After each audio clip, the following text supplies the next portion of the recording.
He's never fought us. Not us united.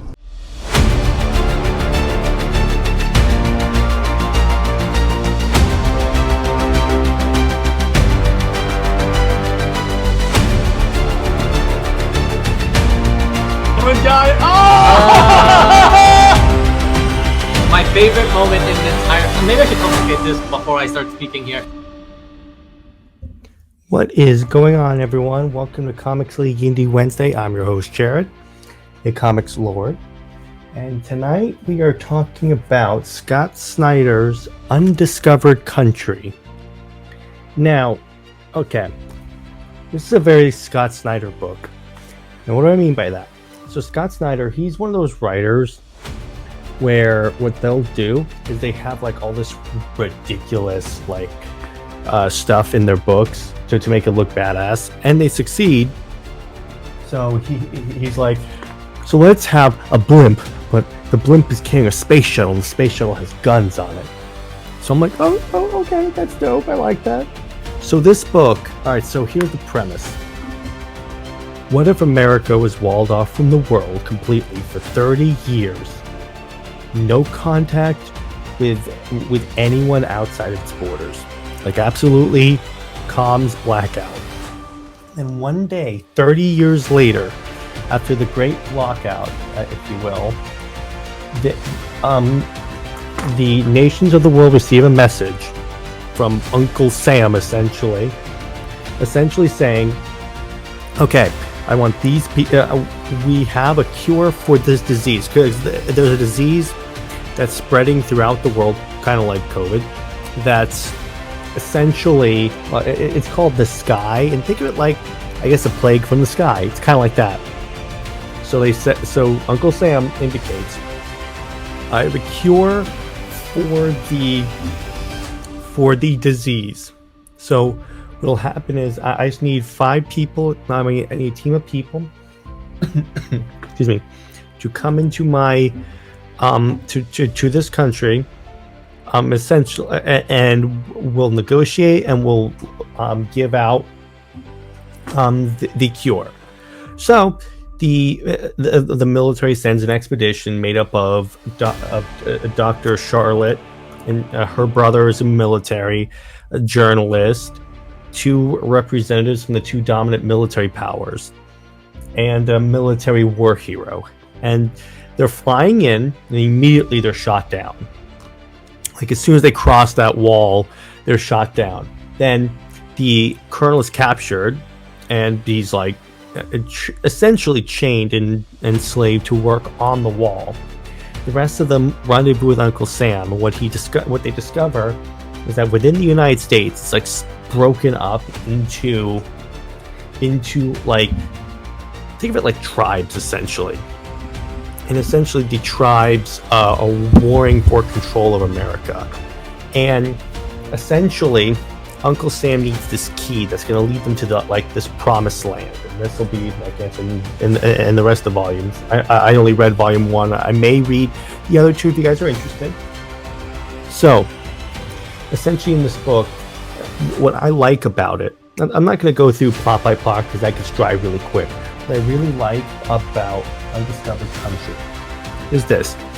It deals with patriotism in interesting ways. You have the good version of patriotism represented by Uncle Sam. You have the bad version of patriotism in the form of Miracle Man, who's this exemplification of someone that takes patriotism and essentially like goes overboard with it and like twists it. And I think that it is a good reflection of society, because you do have good versions of patriotism, and then you have like essentially people who abuse patriotism for control and such. So that's just something that I thought reading this book. And the art is stellar. One thing I will give about Scott Snyder, he always has fantastic art. It's by Giuseppe Camuncoli. This is written by Scott Snyder and Charles Soule, 2 fantastic writers that I've read most of their DC work. For Scott Snyder, I've read the first couple of arcs of his Justice League run, Scott Snyder's Justice League, Superman Unchained, both metal books, Batman. I'm in the middle of reading The Court of Owls, which will be reviewed on the channel soon. And essentially, for Charles Soule, Superman, Wonder Woman specifically. So you could say I'm familiar with their writing style for a while, ever since I started reading comics. So this was a really good treat. And what's cool about this, I really like the idea of I like post-apocalyptic stories. And that's pretty much what this is. And you see, like, Uncle Sam essentially is saying, "You'll never beat the spirit of America." You see both sides are using, like, iconography and, I guess, key phrases, if you will, like taxation, however, representation, well-regulated militia, and such, to represent different ideals. Because remember, the Miracle Dude, he's using it to justify his tyrannical control. Uncle Sam is using it as a way of essentially attaining freedom. So it's kind of like back in the Revolution, because you had these two factions that were both saying it's our patriotic duty to side with the crown, or it's our patriotic duty to fight for freedom. So essentially, I like this. I can think about this as Scott Snyder's essentially writing a second revolutionary book, which I really like that.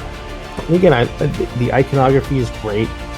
I like how everything has gotten so ridiculous and crazy with the Miracle Man's design, with essentially the idea of cars being dragged by these fish creatures, a space shuttle being carried by blimps. It's one of those ideas where, again, Scott Snyder is the reason why I love his stuff is because I think he's one of the most creative writers out there, because he can take these really weird concepts like the dark multiverse, all the creatures in this, and twist them, or like Noctera, and create a fantastic narrative. And it's one of the reasons why whenever I pick up a book and I see Scott Snyder's name on it, chances are I will pick it up because it's just so good. I love it.